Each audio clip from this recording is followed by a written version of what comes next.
Srimad Bhagavatam, Canto 11, Part 2, Chapter 31. We are doing the last chapter in this canto. It is called the Disappearance of Lord Sri Krishna.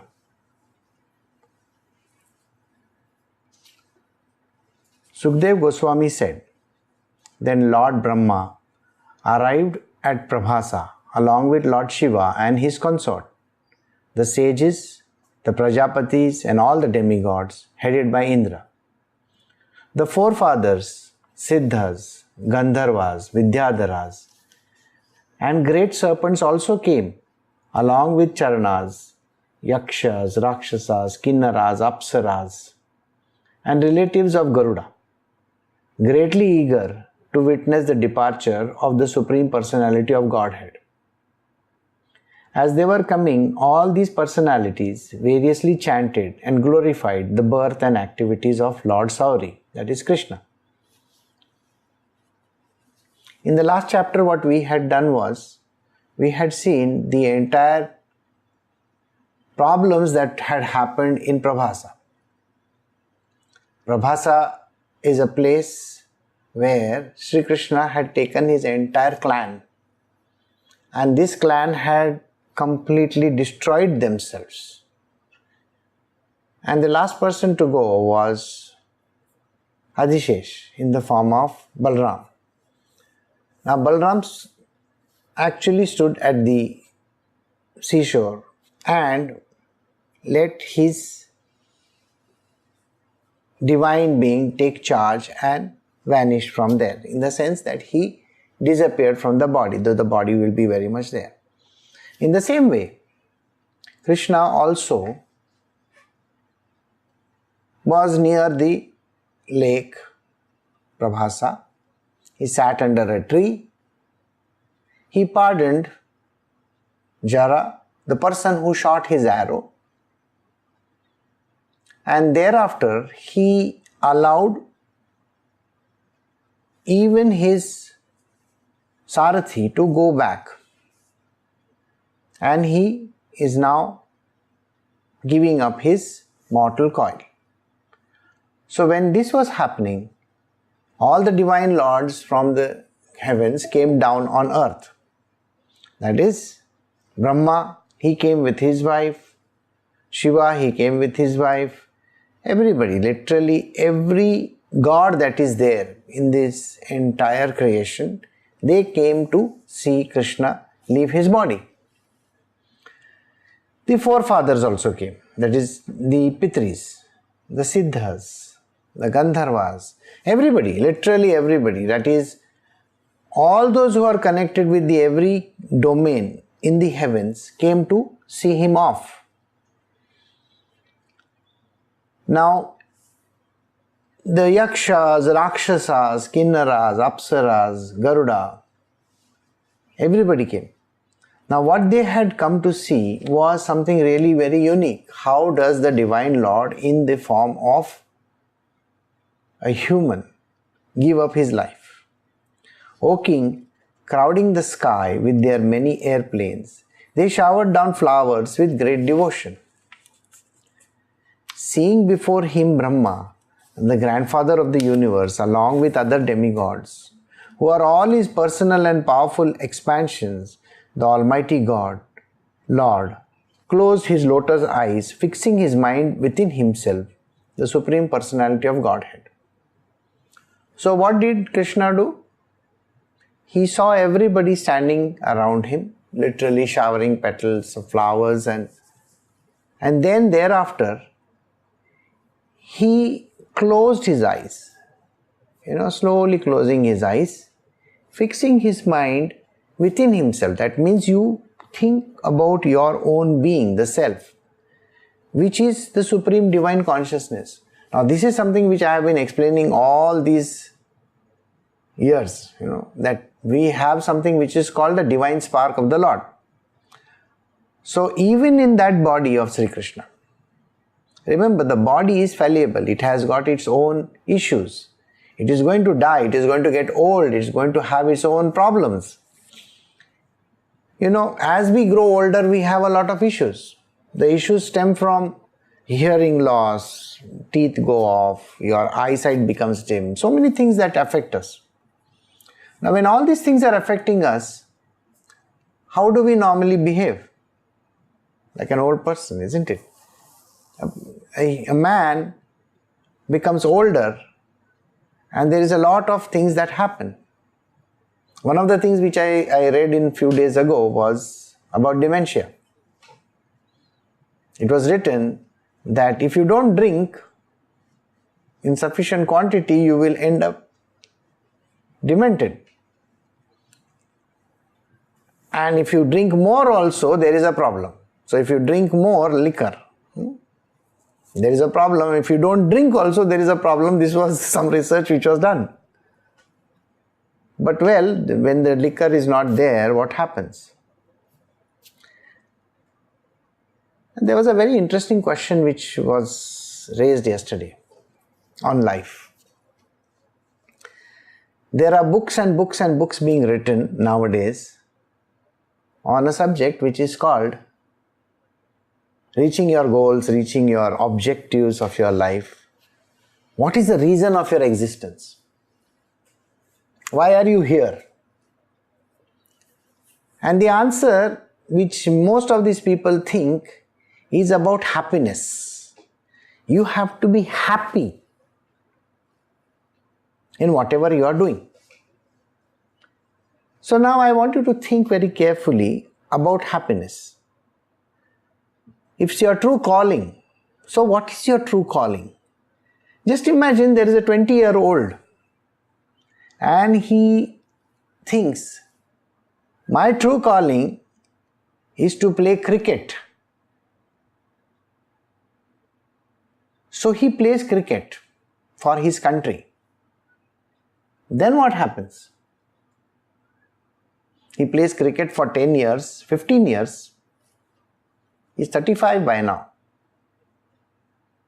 Then the team has all the youngsters. The old person who is there now, he is an old person. He is told you can no longer be a part of the cricket team because you require youngsters for playing cricket. Then after a few years, this person is asked to go.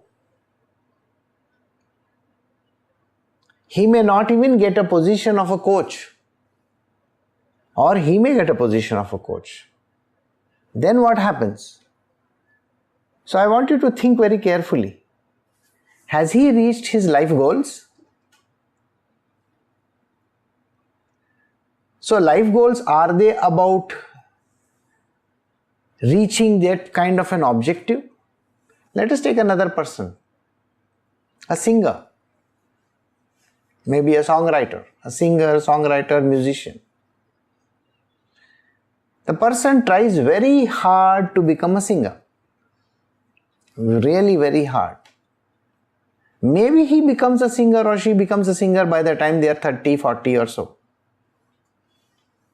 Well, their lifetime is only a few years and very soon their voice becomes old and stale. And then the world rejects it. Similarly, the case with a songwriter. He becomes old and he is rejected. What happened to the happiness that you are supposed to get? It goes away. So the person gets upset. Now let us take a normal human being.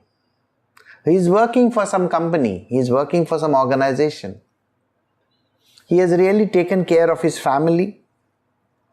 He has brought money home. I should not say he, it can be a she also. Because today's day and age, even a woman takes care of everything. So maybe she has brought all the money, she has taken care of the children, and at least she has done everything that is possible to be done. Then she says, now my children are grown up. I don't need to do all these things. I can travel. I can do a lot of things that I have never done in my life. So maybe I want to sing, dance or do whatever that is necessary so that I can reach my life's objective. a true calling. So my true calling is, I want to travel. I want to become maybe a travel blogger or something like that. So by the time she is 40, 50 or so, she has started traveling. I'm just giving one example. Now children have gone off, they have settled in their life, and this person has become maybe a travel blogger or maybe traveler throughout. So she travels and travels and travels and travels and travels, writing beautiful stuff. There is a social media where she writes and does a lot of stuff. What happens in another few years? So by the time she is 55 or 60, she has again reached a rock bottom. The travel doesn't interest her anymore. She will say, my body cannot drag me further than this. I am tired. So what happened to the life's calling? It went away, isn't it? So the happiness which a person seeks in doing something doesn't last long. Now this is another story. Now I come to the next one. There is a place called Okinawa. We were reading about it, where people have lived for a very, very long time in their life. They have lived up to 100. And everybody goes over there to find out the secret of their long life. And there are lots of places in the world where people live for a very, very long time.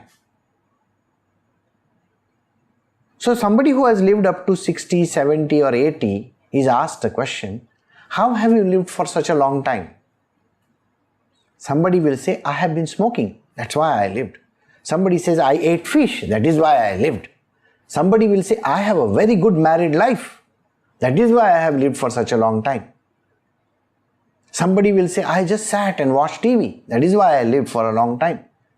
What is the answer? Is it longevity that you are looking at? The longevity of the life, how big my life is.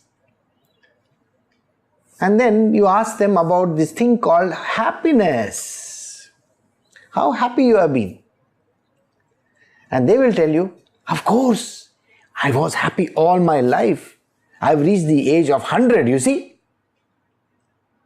I love to be with my grandchildren and my great-grandchildren, and I am really very happy.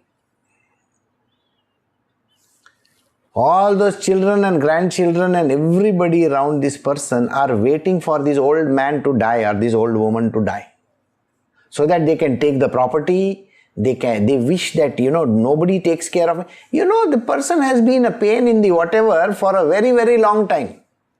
You have to pay for the doctor's bills, you have to take care of this person, you have to make his food, because the person doesn't eat the same food, isn't it? And yet this 100-year-old person says, I am happy, with everybody around him becoming sad. How funny is that? Everybody is wishing for this person's death. The entire world thinks, why is this person still alive? You see, till he doesn't die, I don't get the property. He's using up one room in the house. You understand how important the rooms are now in Japan? I'm sure you can understand. Everybody has designated place to sleep and do all kinds of things. The old people, they also have. They have habits which the youngsters will not like. They will sit, if they are used to drinking, they will sit for hours with their glass over there. Sometimes they may be falling asleep, sleepy on the chair itself. Who knows? We don't know. And you have to keep a constant watch over these people. Are they alive or are they dead? Are they alive or are they dead? Every morning you open the room to check whether they are alive or dead. So what happiness are we talking about? What kind of happiness is a human being expecting? So you think that you have reached some life goal? So my disciple asked me this question. What is the life goal? And what is this thing that we call that we have come here for, for a certain reason? What are the reasons of my existence? And in all these examples you saw that it is all about eating, drinking, relationships, health, wealth, happiness. I mean, what kind of thing is that? Is that the reason why you are here? So the true life goals can never be understood this way. You can go and read any book in this world, you can try any of those great philosophers that you wish to. They are going to talk some things which they think is happiness. And these philosophers and these musicians or these actors or songwriters or these old people, go and check out on their life. Would you like to live their life? The answer is simply no. I don't want to live like them. I want to travel, I want to do this. You see, you have your own way of looking at life. So, what was it that you were missing out in? So the truth is that you cannot reach your Swadharma so easily. The reason of your existence can never be understood by something of your liking. Swadharma is not to your liking or disliking. Please remember this. I like to travel, I like to act, I like to sing, I like to dance, I like to make merry, I want to drink. That doesn't make any difference. It is just some stupid goals that you are setting for yourself. Do you think the world is going to accept you? Only a few years, maybe just 1, 2 years or 3 years, maximum few years. After that you are nobody. Have you not seen the music directors that are there? Where are they today? Nowhere. Think about the actors. They are nowhere. Think about the people who work for companies. They are nowhere. Nobody gives a damn about whether a person is retired, whether he is dead. Yeah, they will go for the funeral and they say, oh, he was a great person. That is it. The next day, nobody gives a damn. People are after his properties and stuff like that. So what happened to that life? What is the Swadharma that you are talking about? What is the legacy that you have left behind? So there is nothing. So now we come to the next topic. Who has left behind a legacy? The important part is this. Who is leaving behind something and because of which they have reached a certain destination in their life? Jesus Christ. He has left behind a legacy. He had a life of only a few years. Some say 32, some say 33. And what he achieved in the last 4 years of his life can never be, compared to anything in this world. The 70 years of Buddha cannot be compared to anything. He taught, he created a religion. Buddhism. Can you compare that to anything? Do you think he has reached his life goals? Of course. Reason for his existence? 100%. So the body which came into existence actually served the purpose. So I hope you understood Swadharma is extremely important for human beings to understand. First, the concept is important to understand. Why are you here? You are not here for becoming happy. Forget that. Jesus Christ was not happy. He died on the cross. Buddha was not happy. He was poisoned to death. So did you understand this? It is not about happiness. It is not about trying to have short-term goals. I want to become an actor or a singer or some nonsense. No. It is your lifetime goal. You can achieve it in 4 years like Jesus Christ, or you can take 70 years to reach just like Buddha. It could be anything. So it is not about a few years or here or there. You can achieve the goal in 1 day also. But it is not that what you think. Shankaracharya, he achieved his life goal. he couldn't achieve in 16 years of his life, so he asked for an extension of another 16 more years, and he lived till the age of 32 and died after that. Then only you can achieve your goals. So in his case, he was here so that he could spread the word of Sanatana Dharma. That's why he was here. That's what he did. So we come back to the story of Krishna once again. Krishna, his life was the greatest example. He was a teacher. He achieved the objective. We are reading his story. We are doing the Srimad Bhagavad Gita. We are doing Uddhav Gita. Why are we doing all that? He reached his objective in life, right? In the same way, our job is to reach our Swadharma, acting on the path of Dharma. Swadharma means true calling. Dharma means righteous path. So to reach the righteous path, to reach the Swadharma, the true calling, only by following the righteous path. That is the only way of reaching your Swadharma. Righteous path. Sri Krishna had reached this particular destination in his lifetime. And that is what was extremely important. So, he was ready to take the last plunge. And that is when he closed his eyes and went right up to the self, his body had achieved everything that he had come to achieve, leaving behind a legacy which we are following even today. So, the Almighty Lord closed his lotus eyes, fixing his mind within himself, the Supreme Personality of Godhead.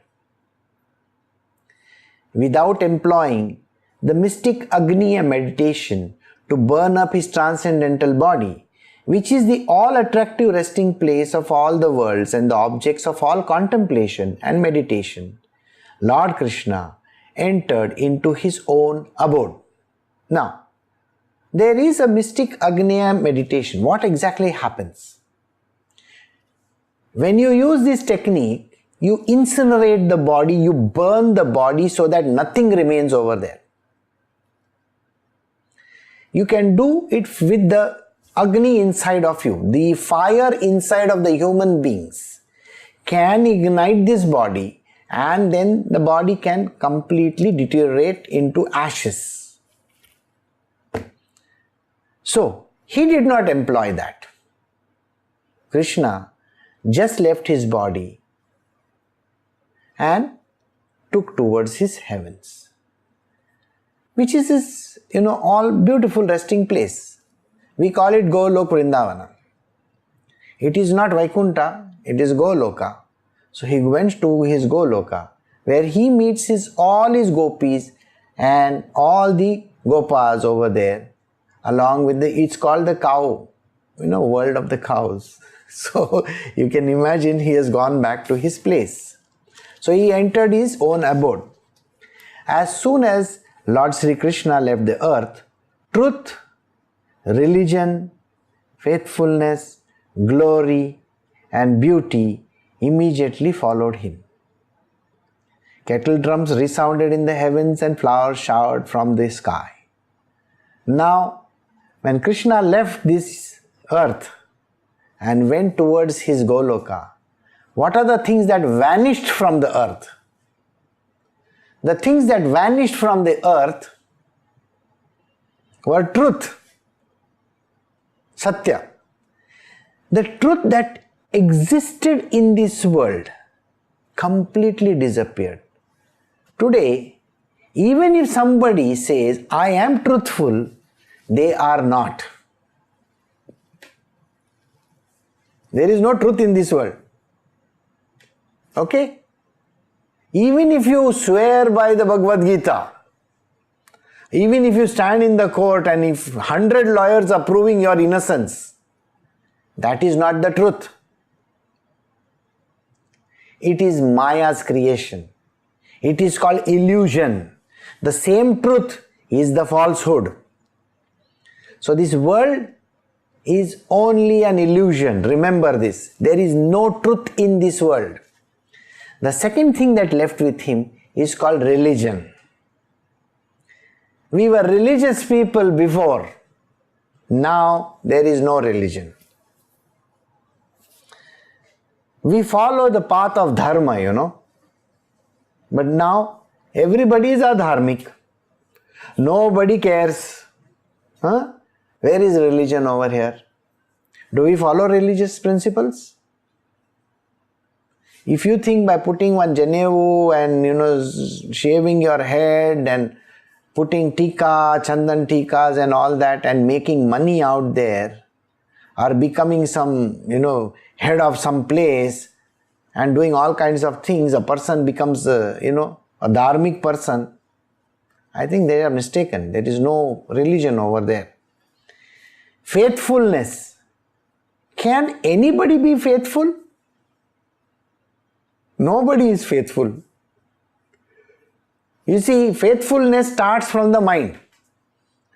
Today is an age of Tinder and all this great stuff, You swipe right, you swipe left, you do this, you do that, and you can change you change your underwear every day, you can change whomsoever you want with your life. Marriage is not an institution anymore. Even if the person says, I have been truthful and I have been doing this and I am doing that, go and search his internet history. Then you will find something very strange. Go and search that person's phone. Go behind the doors and see what he has been doing or she has been doing. Think about what their mind, dirty things are going on in their mind. So where is this faithfulness? There is no faithfulness to anybody. The mother is not faithful to the son or the husband, and the husband is not faithful to the wife and to their children and to the world, and nobody is faithful. The faithfulness has vanished from this earth the day Krishna left. Remember, the day Krishna went towards his heaven is the last day of the third yuga. Just the day after his death starts the next yuga called Kali Yuga. So in Kali Yuga, these things do not stay.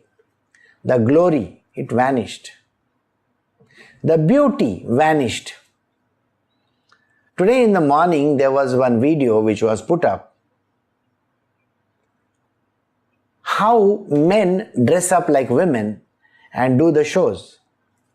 So if you go to Europe or you go to Japan or you go to Thailand or you go to some place and you see a beautiful woman, it might not be a woman also. And it might not be a man also. Are you not deluded by these kind of things? The delusion is like that. What is the use? The religious principles and truth and beauty and glory is gone. All that you see about the beauty is fake.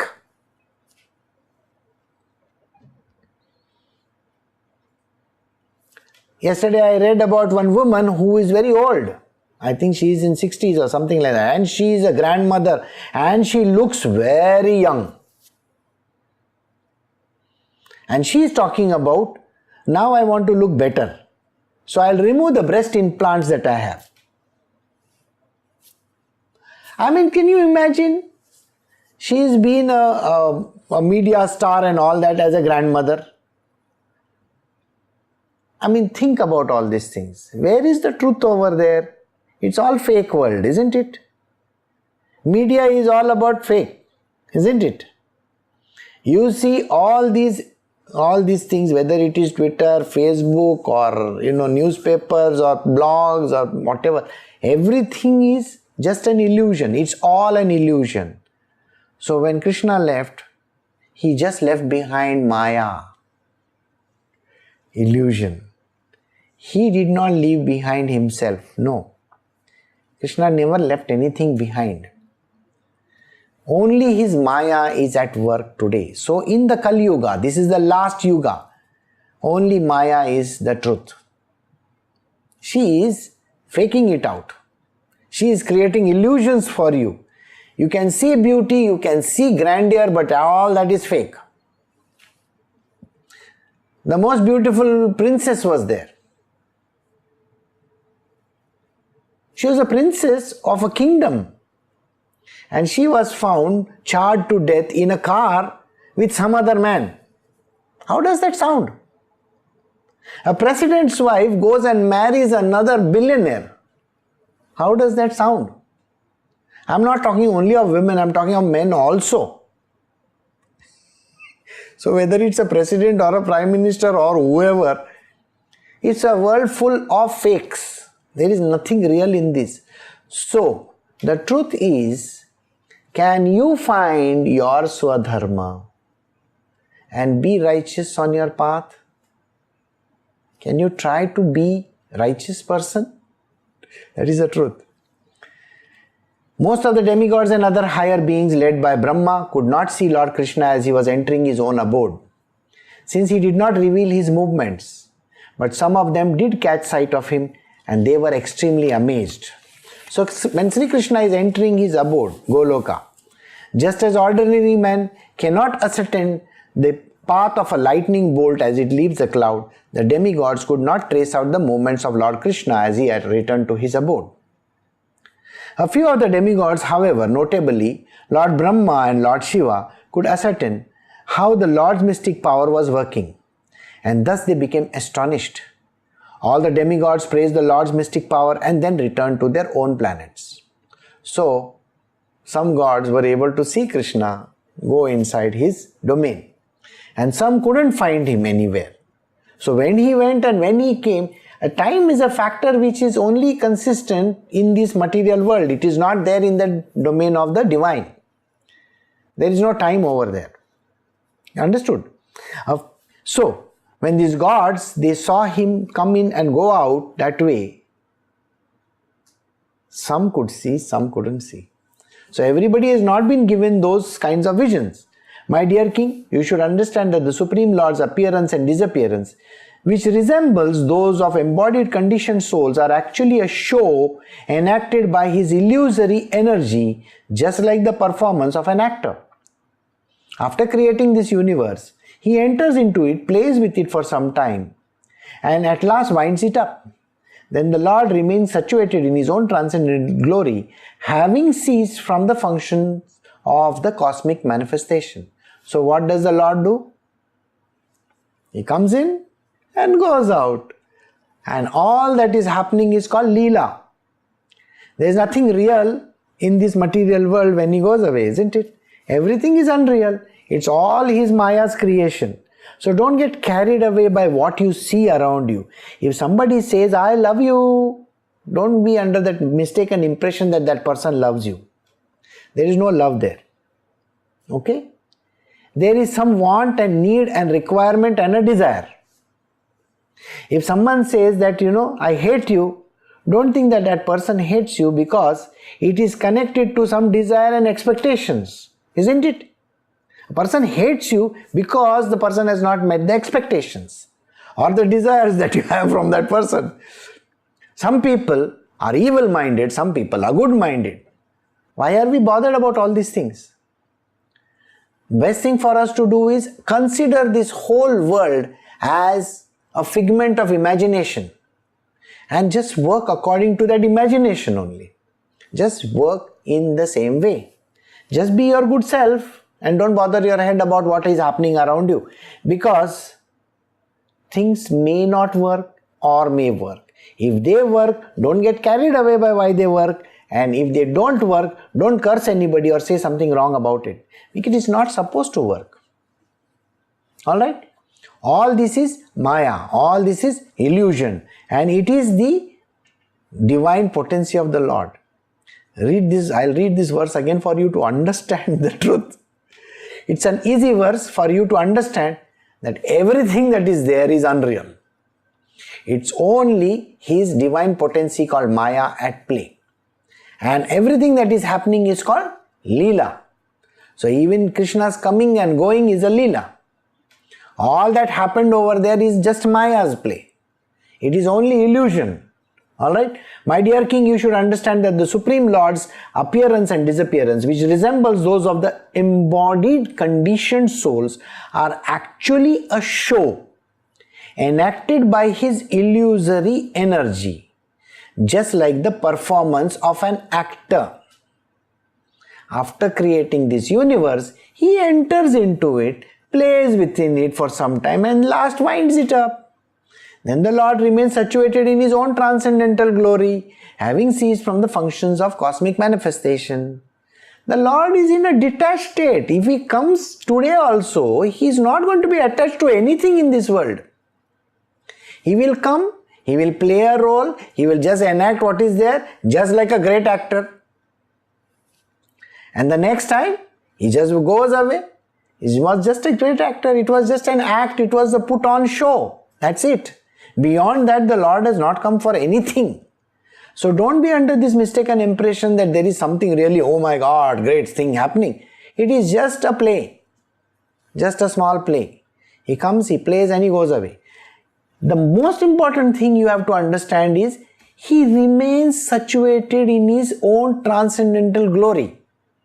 He is lost in his self, in the divinity that he is. Okay? And all this is his cosmic manifestation, has nothing to do with it.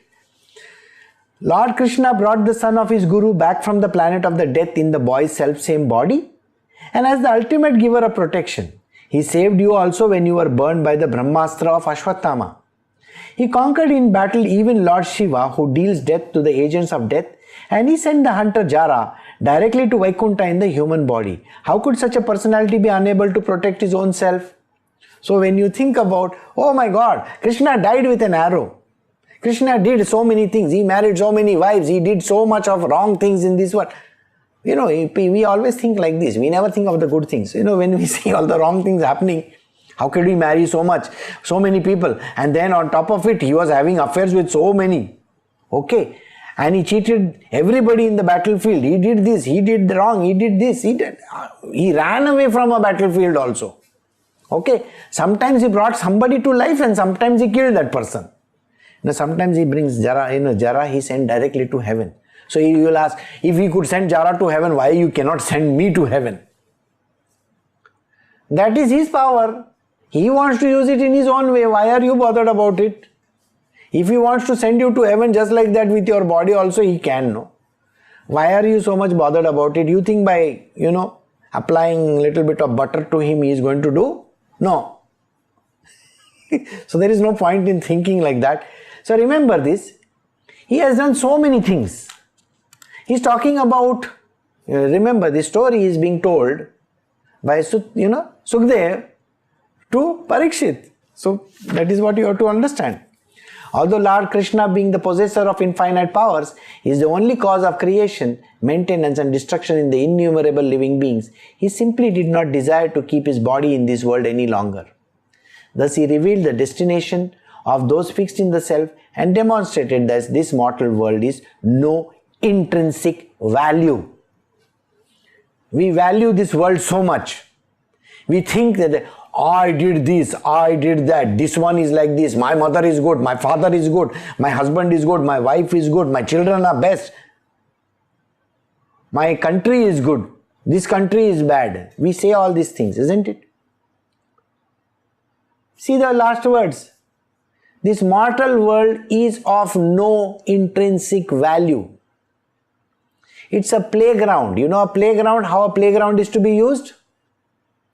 When you have a cricket match, when you have a football match, when you have any match, you go there, play over there and get out of that place. Isn't that what the ground is for? Just like this life of ours. It's a playground. Go do your act and get out of there. And don't bother about the playground, you see? When an actor is doing some acting, he is doing an acting only for that film. After that, is he bothered about the film? No. The film might have become a super duper hit or it might have flopped miserably. He's gone to his next project and then the next and then the next, and maybe after that he never gets any project. So whatever the case might be, don't bother your head so much about why this world is like that, why that world is like that. I am going to save children, I am going to go to Africa, I am going to do this, I am going to do... Nobody gives a damn. Because, end of it, even Sri Krishna came and went away. Why? Because he revealed the destination of those fixed in the self. The only job of ours is to reach the state of the self. And demonstrated in this world. What did he demonstrate? That this world has no intrinsic value. There is zero value. Relationships don't last. Things don't last. Values don't last in this world. No values. Don't talk about values. We talked nicely of Gandhiji a few years back. Now everybody is trashing Gandhiji on the internet. A few years ago we said this fellow is a good president, and now the same person is being treated as a bad president. Today they'll say today is a good president, bad president, tomorrow he will become good. What is good and what is bad? My parents were the best. My wife was the best. My husband was the best. Let few years go. See the truth. Then you will say my parents were the worst. My wife, my husband, they were cheating. They were doing this. They were doing that.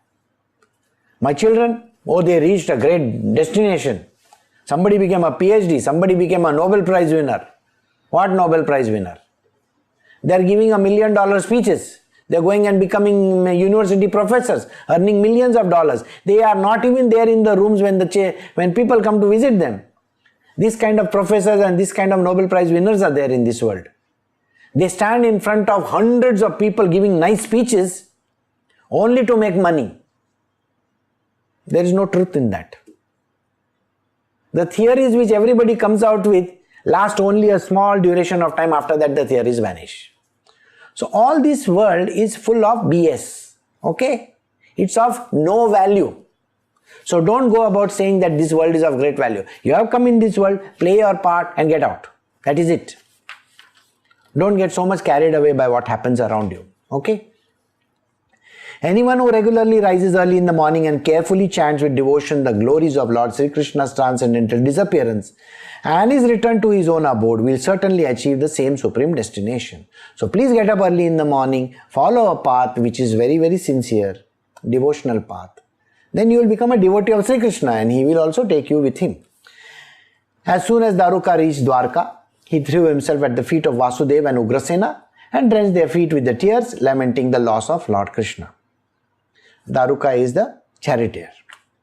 Daruka delivered the account of his total destruction of the Vrishnis, and upon hearing this, O Parikshit, the people became deeply distraught in their heart and stunned with sorrow. Feeling the overwhelming pain of separation from Krishna, they struck their own faces while hurrying to the place where their relatives lay dead. So everybody is going around to all the places and crying away to glory. Daruka has told them about what has happened in Prabhasa. Remember, Krishna had told Daruka, go and tell everybody, and then from there, you please go away from here, all should go to Indraprasth. Remember these words? When Devaki, Rohini and Vasudeva could not find their sons Krishna and Rama, they lost consciousness out of anguish. This is what mothers do, no? When they can't find their sons and all that, this is what they do. Like, what did Vasudeva say to you? What did Krishna say to you? This world is only an illusion, okay? So don't get carried away by whatever happens. Tormented by separation from the Lord, his parents gave up their life at the very spot. My dear Parikshit, the wives of Yadavas then climbed onto the funeral pyres, embracing their dear dead husbands. The wives of Lord Balrama also entered the fire and embraced his body, and Vasudeva's wife entered the fire and embraced his body. The daughter-in-law of Lord Hari entered the funeral fires of their respective husbands, headed by Pradyumna, and Rukmini and other wives of Lord Krishna, whose hearts were completely absorbed in him, entered his fire. Doesn't that sound very freakish? Everybody committing suicide like that? It's called sati, by the way. Sati is a banned act nowadays. It is not supposed to be performed. Anybody who performs can go to jail, the government can definitely imprison you. You cannot abet it and you cannot do it. And this is from ancient times, but this is not the act which happened. There is something completely different that happens, and that is called the spiritual aspect of it. Arjuna felt distressed over separation from Lord Krishna, his dearmost friend, and consoled himself by remembering the transcendental words the Lord had sung to him. So Arjuna also remembered the words. Arjuna then saw to it the funeral rites were properly carried out of the dead who had no remaining male family member. He executed the required ceremonies for each of the Yadus one after another. As soon as Dwarka was abandoned by Supreme Personality of Godhead, the ocean flooded it on all sides, O king, sparing only his palace. So, like Krishna had predicted, Dwarka was going to submerge in waters. So on one side we have Arjuna coming from Indraprasth and taking care of everybody so that they can be packed and sent to Indraprasth, that is to his kingdom. And he performed all the rest of the activities that are necessary, and now the kingdom is about to go down into the waters. Lord Madhusudana, the Supreme Personality of Godhead, is eternally present in Dwarka. It is most auspicious of all auspicious places, and merely remembering it destroys all contamination. So we should remember Dwarka at all points in time, because Sri Krishna existed over there for a certain period of time. After that he went away, but his essence still lives there. Arjuna took the survivors of the Yadu dynasty, the women, children and old men, to Indraprasth, where he installed Vajra as the ruler of the Yadus. Hearing from Arjuna of the death of their friend, my dear king, your grandfather established you as the maintainer of the dynasty and left to prepare for their departure from this world. So now the story is terminating over here. What is he saying? That Arjuna came back, brought all the people from Dwarka and established a king over there so that he can rule over that particular place. And the Indraprasth, which was ruled by Yudhishthir, is now being handed over so that the next generation can take over, so that they can depart from this world. A person who has faith engaged in chanting the glories of the various pastimes and incarnations of Vishnu, Lord of the Lords, will gain liberation from all sins. So if you were to listen to this story very attentively, then naturally you will be rid of all the sins that are there. All karma gets diminished. The all auspicious exploits of the all attractive incarnations of Lord Sri Krishna, the Supreme Personality of Godhead, and also the pastimes he performed as a child are described in the Srimad Bhagavatam and in other scriptures. Anyone who clearly chants these descriptions of these pastimes will attain transcendental loving service unto Lord Krishna, who is the goal of all perfect sages. With this we have come to the end of this canto and this chapter and the death of Sri Krishna, and it's a sad ending. So I will stop over here, and we have one last book that is remaining, which is hardly anything. It is all talking about what happens after Krishna goes away. We shall do that, and that book will also finish in just a few weeks' time. It is not going to last for a very long time. So I will stop over here and take care of yourself. You have a very good day. Bye.